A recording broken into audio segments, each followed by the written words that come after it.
قطب الاقطاب حضرت خواجہ قطب الدین بختیار کاکی رحمۃ اللہ علیہ فرماتے میں حضرت خواجہ معین الدین چشتی رحمۃ اللہ علیہ کی خانقاہ میں بیٹھا تھا، اچانک ایک تاجر، ایک دنیا دار شخص آیا۔ حضرت خواجہ معین الدین چشتی رحمۃ اللہ تعالی علیہ کے سامنے بیٹھے ہوئے آپ کے ایک مرید شیخ علی علیہ رحمہ جن کا نام تھا، ان کی طرف وہ تاجر تیزی سے بڑھا اور شیخ علی کا گریبان پکڑ لیا۔ میرے پیسے کب دو گے اور کتنے وعدے کرو گے؟ لاؤ میری رقم واپس کرو۔ حضرت خواجہ معین الدین چشتی رحمۃ اللہ علیہ ساری صورتحال سے بے خبر تھے، جلدی سے اٹھے اور اٹھ کر کے اس تاجر سے کہا کہ معمہ کیا ہے، بات کیا ہے؟ کہ حضور بہت عرصے تھے آپ کے اس مرید شیخ علی نے میری رقم دینی ہے اور واپس نہیں کرتا۔ خواجہ صاحب علیہ رحمہ نے شیخ علی کی طرف دیکھا اور فرمایا یہ معاملہ کیا ہے؟ عرض کی حضور غریب ہوں، کمزور ہوں، تنگ دست ہوں، قصدن ایسا نہیں کر رہا، اس سے کچھ مہلت لے چکا ہوں، وہ ختم ہوئی، اب اور مہلت کا سوالی ہوں، اور یہ مجھے مہلت دینے کو تیار نہیں ہے۔ خواجہ اجمیر علیہ رحمہ نے اس تاجر کی طرف دیکھا اور فرمایا غریب ہے، مجبور ہے، اس وقت تنگ دست ہے، اس کو کچھ مہلت دے دو، یقیناً تمہاری رقم لوٹا دے گا۔ اس نے حضرت خواجہ علیہ رحمہ کے ساتھ بھی توہین آمیز لہجہ معاذ اللہ اختیار کیا، ابھی لے کر کے جاؤں گا، پوری رقم لے کر کے جاؤں گا، ورنہ نہ صرف یہ کہ اسے رسوا کروں گا بلکہ میں اسے بازاروں میں کھینچوں گا۔ خواجہ قطب علیہ رحمہ فرماتے ہیں جتنے لوگ وہاں بیٹھے تھے ان سب کی طرف جب شیخ علی دیکھتے تو کمزور پڑتے، روتے، میرے پیر بھائیوں کے بیچ آ کر سرعام اتنے لوگوں میں میری اتنی رسوائی کر ڈالی۔ خواجہ اجمیر نے اپنی اس مرید کی آنکھوں میں جب آنسو دیکھے تو بڑا ہی دل نرم ہوا، اس کو کہا کچھ مہلت دے دے، اس نے کہا نہیں نہیں مجھے تو ابھی اپنی رقم چاہیے۔ خواجہ صاحب رحمت اللہ علیہ نے زمین پر چادر بچھائی، چند سکے جیب سے کیا نکالے تھے کہ اللہ تبارک و تعالیٰ نے بھرے خزانوں سے دولت عطا فرما دی، یہ ہے تمہاری رقم، اٹھاؤ اور لے جاؤ۔ تمہیں فقیروں کو اس طرح رسوا نہیں کرنا چاہیے تھا، تمہیں خانقاہوں میں بیٹھے ان سادہ اور کمزور لوگوں کے ساتھ یہ رویہ روا نہ رکھنا چاہیے تھا۔ یہ کہا اس شخص نے پیسے اٹھانے شروع کیے اور اٹھاتے اٹھاتے نا جب اس کی نظر زیادہ مال پہ پڑی تو کچھ زیادہ پیسے بھی اٹھا لیے۔ ذرا نظر بچا کے دیکھتا کہ خواجہ صاحب دیکھ تو نہیں رہے، کچھ زیادہ رقم ہتھیائی اور وہ چلتا بنا۔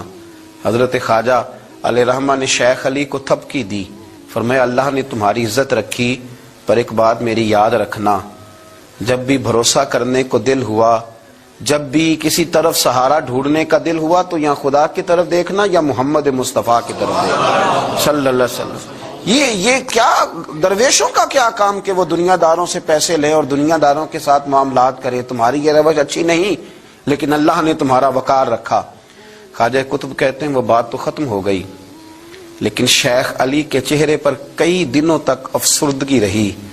وہ ان سب لوگوں کو پلٹ پلٹ کے دیکھتے جن کے سامنے آ کے اس نے گریبان پکڑا تھا تو بیچاروں کی طبیعت بگڑتی، دل پہ افسوس ہوتا، اس کو ایسا نہ کرنا چاہیے تھا، میری غریبی کا یوں مذاق نہ اڑاتا۔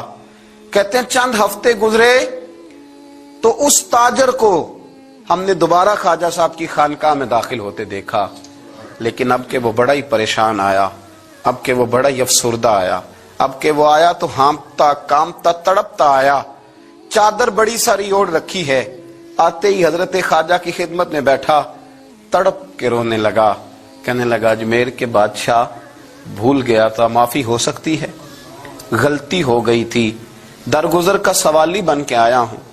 عطائے رسول ہند الولی غریب نواز رحمت اللہ تعالی علیہ فرمانے لگے پہیلیاں نہ بجھا، جو بات ہے اس کو کھول کر کے بیان کر، فقیر تیری ہر بات سننے کو اور درگزر کرنے کو تیار ہے۔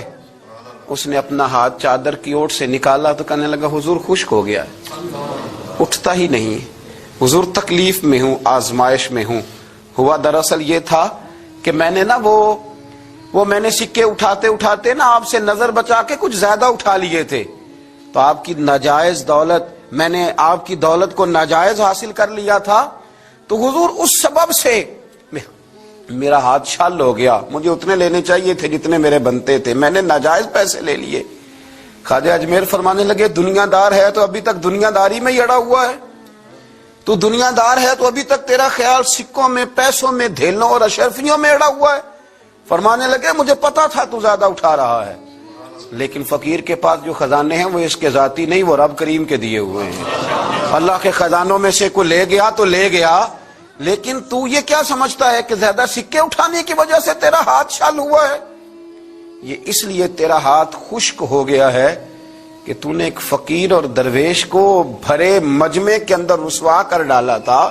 تیرا زیادہ پیسے لینے کی وجہ سے ہاتھ کمزور نہیں پڑا, بلکہ وہ جو تو نے اس غریب کے گلے میں ہاتھ ڈالا تھا اور اسے رسوا کر ڈالا تھا, تو کیا سمجھتا ہے وہ لاوارث ہے؟ اگر وہ کمزور ہے, تنگ دست ہے, تو بندہ تو رب کریم کا ہی ہے نا. جو تاجر, سیٹھ, نواب اور ذمہ دار کا رب ہے, غریبوں کا بھی وہی رب ہے, ان مسکینوں کا بھی وہی رب ہے, ان کمزوروں کا بھی وہی رب ہے. کہنے لگا حضور معافی کا سوالی ہوں. فرمایا اٹھ کے جا اور بھرے مجمع میں جا کے ایک دفعہ اس درویش سے معافی مانگ, مجھے امید ہے عرش کا رب تیرے سارے گناہ معاف فرما دے گا. ایک دفعہ معافی مانگ لے, جا سوال کر لے. وہ شیخ علی کے سامنے آ کے کھڑا ہوا, وہ کہنے لگا اگر آپ معاف کر دیں تو میری تکلیف دور ہو جائے گی. شیخ علی کی آنکھوں میں چھم چھم آنسو برسے. کہنے لگا آپ نے معاف کیا کہ نہیں کیا؟ کہنے لگے یار تو تاجر ہے, تو ذمہ دار ہے, تیرے دل میں پتہ نہیں کیا تصور ہے, پر میں نے تو معاف کرنا ہی ہے, اس لیے کہ نہ میں تاجر ہوں, نہ میں ذمہ دار ہوں, نہ میں دنیا دار ہوں, میں تو غریب نواز کا ماننے والا ہوں. میری مجبوری یہ ہے کہ جس شخص کا میں نوکر ہوں نا, اس نے سکھایا ہی معاف کرنا ہے. جس کے در دولت پہ میں رہتا ہوں انہوں نے درگزر کرنا سکھایا ہے. ادھر جب معافی ہوئی تو خواجہ اجمیر نے تھپکی بھی دی, دعا بھی فرمائی, رب کریم نے شفا عطا فرما دی. تو خواجہ اجمیر فرمانے لگے میاں جا, تیری تندرستی ہوگی, چلا جا. کہنے لگا حضور اب کس نے جانا ہے, اب تو میں تیری دہلیز پہ جھاڑو دیا کروں گا. یہ ہاتھ جو تیری دعا کی برکت سے شفا یاب ہوا ہے اجمیر کے والی, اب میں یہاں جھاڑو دوں گا, اب میں یہاں نوکری کروں گا.